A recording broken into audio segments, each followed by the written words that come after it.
Hey, what's up YouTube? Welcome back to my channel. And today, we will be unboxing the Herschel Bobba Fett backpack.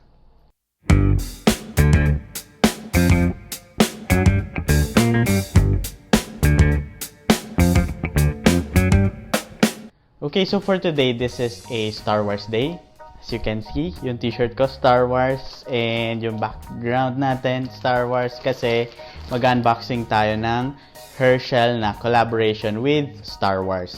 Meron silang tatlong ni-release na parang villain theme na Star Wars. So merong Stormtrooper, merong Darth Vader, and then merong Boba Fett.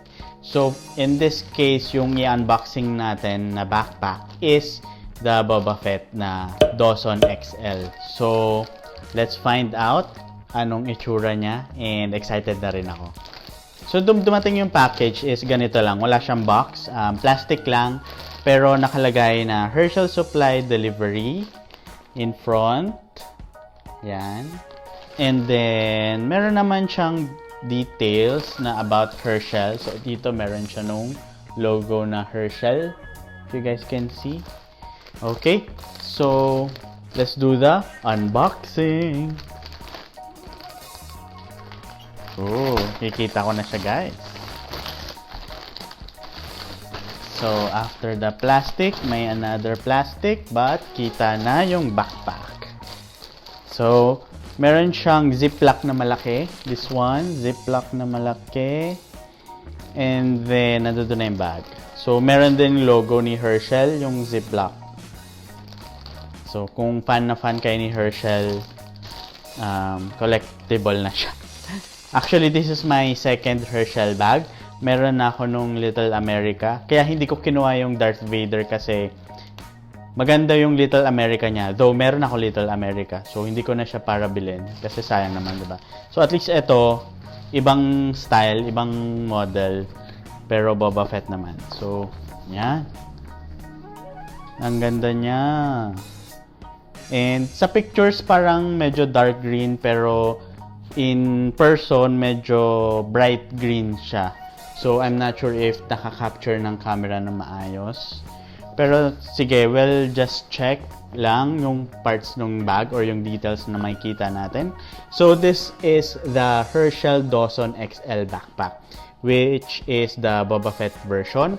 Meron sila nung small na Boba Fett din. And ito yung pinili ko kasi mas malaki siya and at the same time, baka mas magkasya yung 16-inch ko na MacBook Pro. Pero sabi kasi 13-inch lang talaga yung pwede for this one. Pero baka mapilit. So, okay. So, in front, you can see yung typical design ng Dawson na Herschel. Meron siyang dalawang strap in front. And then, meron siyang 2 pockets. And then, the logo, yung Herschel niya, medyo color parang mustard. So, yung color theme niya, syempre, Boba Fett. More on green, dark green camouflage. So, ayan. And then, here's the front. And then, on the back, this one. So, meron siya. Ang gusto ko talaga sa Herschel, yung mga backpacks nila. Like yung Little America and this one. Makapal yung strap. So, hindi siya masakit sa shoulders. Yun yung pinaka nagustuhan ko kay Herschel na parang sobrang lambot, sobrang comfortable nung strap nila. So, here's the back. And then, meron ako nakikitang Star Wars detail dito. So, this one is yung Mandalorian na logo nila or yung seal. So, ayan. So, mga fan ng Mandalorian and fan ni Boba Fett. So, a little detail. So, ayan. Sige, let's check muna yung 2 pockets. So, yung ano niya pala is parang ganito lang. Yung pag-open. Akala ko Velcro, pero di ko alam anong tawag dito. Parang button. And then, easy ano lang siya. Easy access dun sa pocket. And then, on the other side, malamang parehas lang. Yun. And then, nakita ko dito sa baba, meron siyang text. So, ipopost ko na lang kung ano yung ibig sabihin ng text na to. Yan. And then, meron siyang zipper dito. So, may extra May extra compartment ka. And ang ganda ng compartment to. Mga helmet ni Bobba Fett. Yan. Kulay mustard din. So, ito yung, dito nakalagay yung rain cover. Sige, bago tayo mag-check sa loob. Dito nakalagay yung rain cover ng backpack. So, akala ko hindi nila nasama. So, ito siya.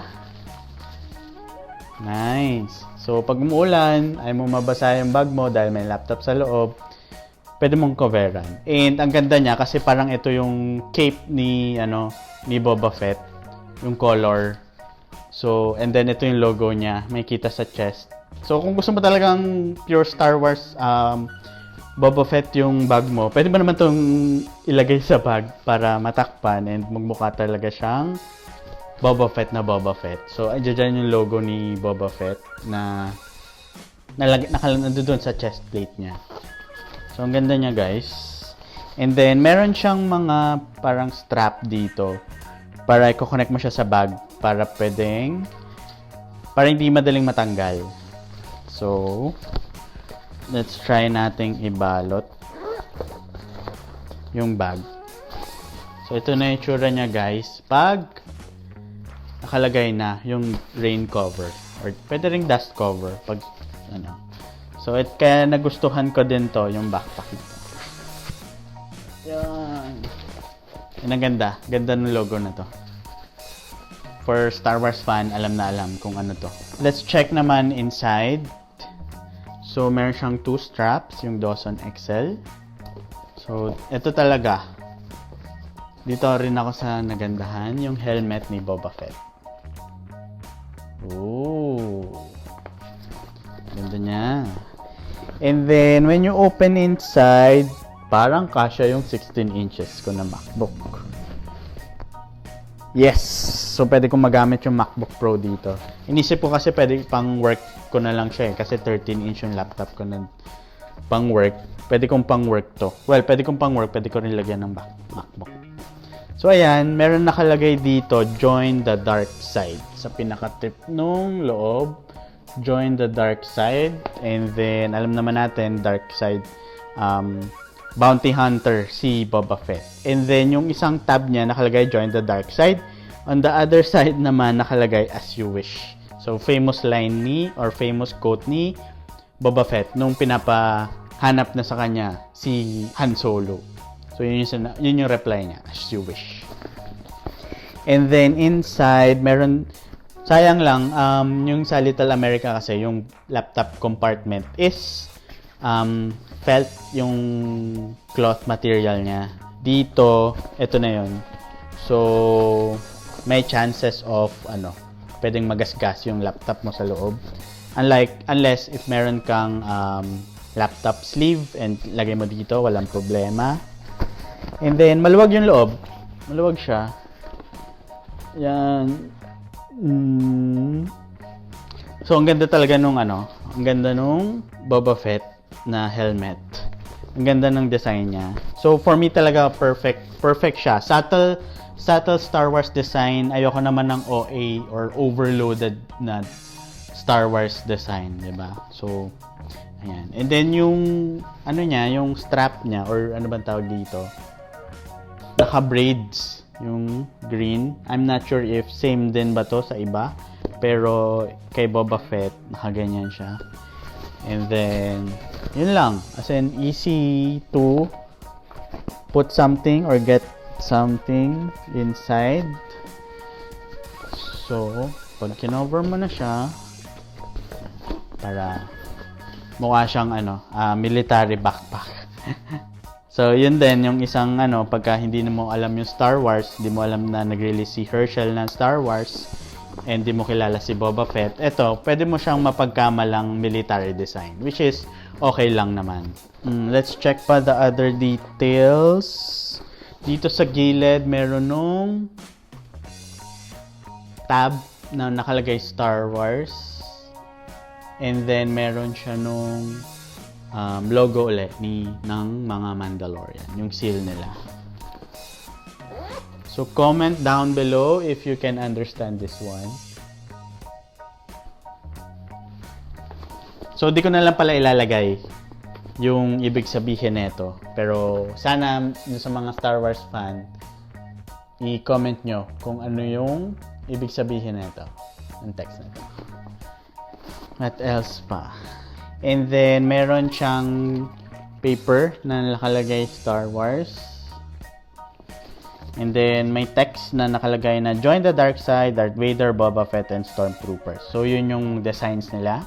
And then, bring the power of the dark side to the new Star Wars Herschel collection. So, inspired by Star Wars Empire Strikes Back. So, each style is reimagined with elements of the character and an iconic quote from the film. So, a logo patch features embroidery that represents 2 crossed lightsabers.